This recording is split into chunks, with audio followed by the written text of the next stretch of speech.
So the finale of the Challenge USA has finally aired, and boy, do I need to talk about this season of the Challenge. So we're going to get into the good, the bad, and the whatever of this season. And I really do want to start off with the good because there's a lot of stuff I can talk about for the other aspects of the show. And I think it is important to highlight and be positive about what was good about this season. I think, first off, the cast was a very good cast for this show. For the Survivor side, you had a good mix of people that are from the newest season, season 41, at the time of the filming of this show. Obviously, season 42 hadn't been aired at this point, so they weren't able to cast people from that show. But you had a great group of people from that season. I think Danny was a great castmate. Shan, controversial to say the least, but she was still one of the bigger players of that season. And I think it also pulled from a nice amount of people from Winners at War, which was the season prior to that season. And that helped having Winners at War be one of the most recent seasons of the show, because that allowed them to get some of the more legendary people of the Survivor cast pool, like Tyson, Sarah, and I guess Ben might be considered in that group of people as well. And then you also had some more deeper cuts like Dominic and Desi. I think Dominic's more on the higher tier than Desi is, but Desi was actually a very entertaining person. She got more confessionals in some of the episodes of the challenge than she did in the entire season of Survivor. So it was nice to see somebody who was probably forgotten from a lot of people get pushed to the forefront. From Big Brother, you get a lot of people from the most recent season of Big Brother at the time. A little bit too much in my opinion, but I think they provided a dynamic that worked itself out, and it wasn't just, oh, these people are going to steamroll to the end. So that was nice to see. Whether it was smart for their games or not, that's up to debate, but really, I can't deny that it added a lot more drama than if they hadn't been going against each other. And then from Amazing Race, I don't really know a lot about Amazing Race. I haven't seen these newer seasons of The Amazing Race, but I mean, having someone from the Afghanimals, probably one of the most iconic teams, is pretty important. Kayla was a great cast member, and I think they could have used some more people from The Amazing Race. It was a little bit weird that there was as few as there was, but I think the people that they picked were entertaining, especially Kayla. I think she was definitely the standout from that group of people. And then Love Island, not a show that I know much about, not really a Love Island guy, but I do think that they actually picked a nice group of people from it. I wish we could have seen more from people that got eliminated early, and a little bit more from the people that stayed in for the whole season. I think we got a lot of the Cash drama, but there are people that stayed longer than Cash that didn't get as much attention, and I think that could have been something that the editing could have done. But I do think that they picked a good pool of people from Love Island that were here to play and were competent. So that's basically what you want to see from a show that's not competition based, really, like the other CBS shows are. Now, the other good aspects of it, I do think most of the challenges were done pretty well. I think there was a little bit of an issue where a lot of the challenges seem to be, they're timed, and then you find out the time after.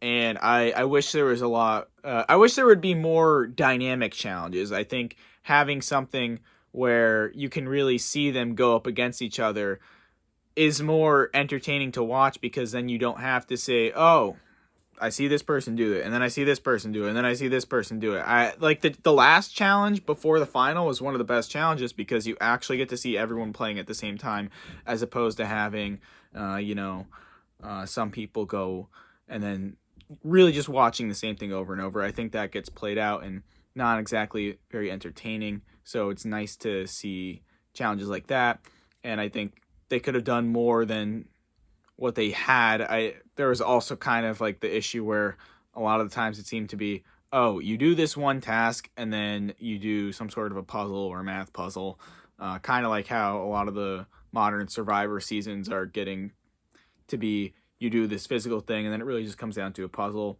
You can do away with some of those, but overall I think there was a good variety in challenges, and it wasn't really that big of a problem. So I think they did a good job there. Other positives,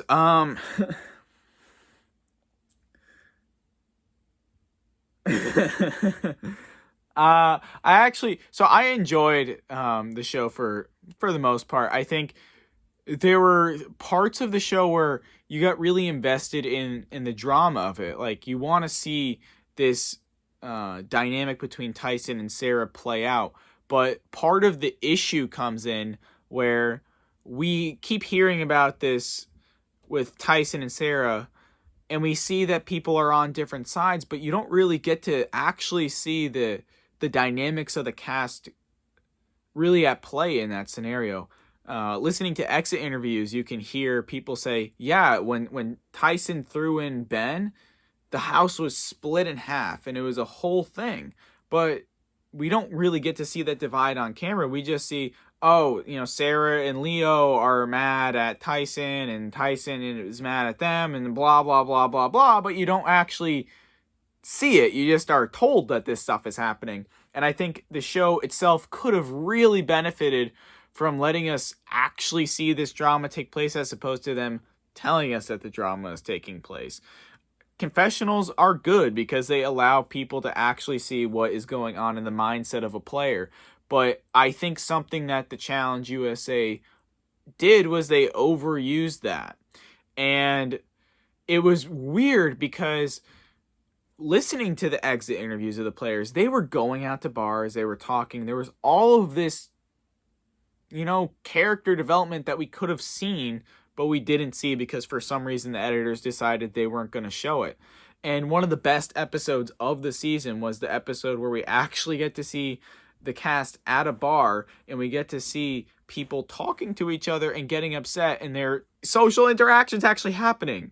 And for many of these episodes, in between the first episode and whatever episode that was, I left thinking, why aren't we seeing these interactions at the bar? Why aren't we seeing these social interactions?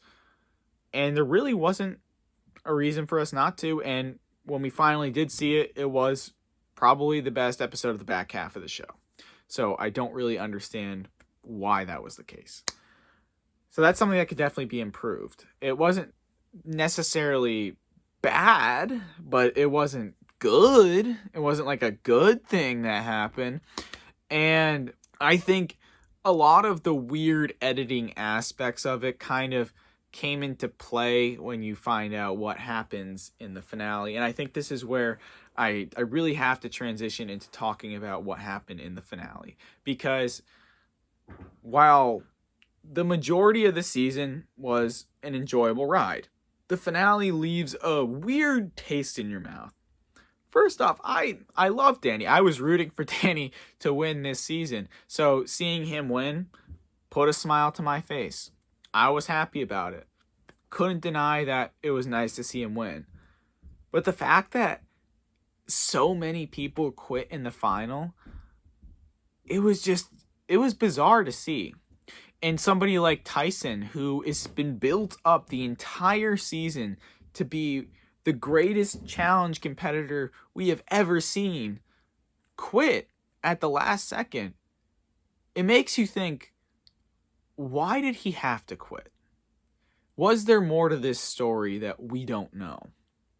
And the truth is, there's going to be things that we don't really know for sure what happened.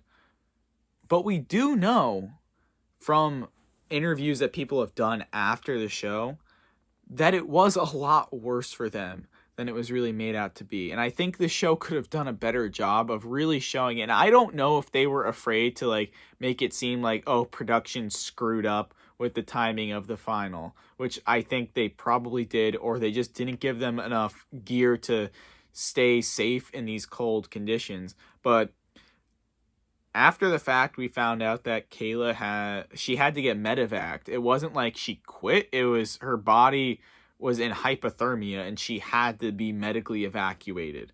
But it made it out to be, oh, Kayla's just quitting, which I don't think that she would have ever done in any scenario. I think seeing Kayla compete in this show, it doesn't make any sense for her to actually want to quit. And I wish they would have said, yeah, Kayla got too cold and she had to leave. That's something that could have been presented to us. Another thing that was bizarre was the fact that they had Angela get eliminated in the way that she did. And they didn't really explain it as well as they could have in the show. After the fact, we found out that Sarah had read the sign, and the sign said that if you do not do that, you will be eliminated. It said that if you do not do like the digging and piling the shoveling or whatever you want to call that, if you don't do that, then you will be eliminated. And that is something that Angela probably should have read. She should have read that sign and found that out. And if the producer's mindset was, okay, this was something that they're aware of, they know that they have to do this, and Angela didn't do it, so she's eliminated. That's a quit. Fine. But I don't think Angela was really aware of that. And I think if I'm a producer of the show, and it's coming down to the final, and Angela is really Sarah's only competition due to the way that the point system is working out. Sarah would literally have to get last place. Kayla would have to get first place. And that would be the only way for their... And I believe that would even made it a tie after Angela goes home.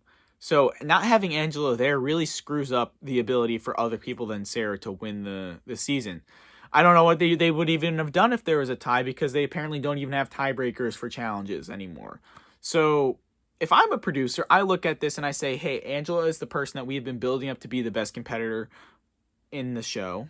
Maybe we should tell her, hey, do you know that you're quitting and that this is what's going on here? And if you don't do this, you're going to be eliminated. And I think, and this is just, a bold assumption, I think Angela probably says, yeah, I don't want to quit. I'm going to do this, because she very clearly was trying to make a strategic decision to not waste her energy. And in other seasons of the challenge, people would do that and they would take the penalty and it would be fine. It wouldn't be a problem. But nope, she's just screwed. She's out of the game. So that was just bizarre. I don't understand it. And maybe they did behind the scenes, but I don't know, because Angela hasn't done any Angela hasn't done any interviews. So I don't know if anyone told her. I don't know. And we may never know. We may never know what happened there. So that was weird. I don't know why they did that. And then you got to look at, why did they make the final half of it they're partners with people, half of it they're not partners with people? Okay, I get it. The whole season's twist was the algorithm and whatever, and then they cut it at the end because they just didn't want to have it the whole season. I don't really understand it, but why in the final, after having to eliminate Ben, other than just saying, oh yeah, we can't make any more puzzles because we were planning on having this amount of puzzles for each thing, and we couldn't make more. We couldn't make more because there wasn't more time. Why do you have to make it that if your partner quits, you quit too? When we know that you can do these challenges by yourself because somebody's already doing it. And it just blows my mind that they said, yeah, it's okay for Sarah to compete by herself, but if Enzo quits, then Desi can't compete by herself. How is that fair? It's not really. And I think this was the biggest issue with this season, is that I felt like, and I don't know what really went down with the production side of it, but there were clearly some issues that didn't make sense. We found out later on that Tyson, I think he was partnered with Angela at the time, the one where they had to memorize the math symbols. They had memorized all the numbers, and then they got to the part, they put their answer, production says that it's wrong. Tyson goes over the numbers with them. They say, yeah, you have the right numbers memorized. He adds up the math. They say he's wrong again. And he's like, no, my math is right. And then they say, oh yeah, your math is right. See, the problem is they told Tyson that he had to go back. But he only didn't have to go back and only didn't screw his team over because he was insistent that he was right. And Tyson's a very unapologetic person. He'll tell you if he thinks you're wrong. Not every contestant on a show would do that. And this literally happened on the Challenge All-Stars 2 in the final, where they made like the same mistake and they're doing it again. I don't understand how that happens once. And in that season they actually screwed over that team. So I don't understand how that happens in the past. And this is the same production team. I don't know how they do that. And then they mess it up again. It literally does not make any sense. But I do have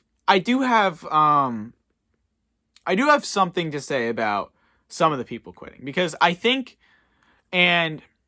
for Tyson and Dominic, you really have to look at it as they're both freezing cold. They know that Danny has completed Sudoku. He's gone. He has finished. I think for them, I'm not really as upset with them quitting, because they're frustrated. They know that they're not going to win because Danny is gone. They know that they're far enough into the last part of it and that Danny had a lead on them. So if he gets to the end first, he's going to win. They know that they're not going to catch up to him at that point unless Danny breaks his legs or I slips and falls and dies. I don't know. But they know that Danny's going to beat them. So if they say, hey, I don't really need to go through this suffering, I can quit, that's fine. But apparently they didn't get told the rules of Sudoku. I don't know why Tyson doesn't know the rules to Sudoku, but they should probably have been given a briefer on how Sudoku works. I don't know about you guys, but if I don't know the rules to a game in a show that I'm playing for $500,000, I probably want to know the rules to it. So it's a little bit strange that they didn't do that.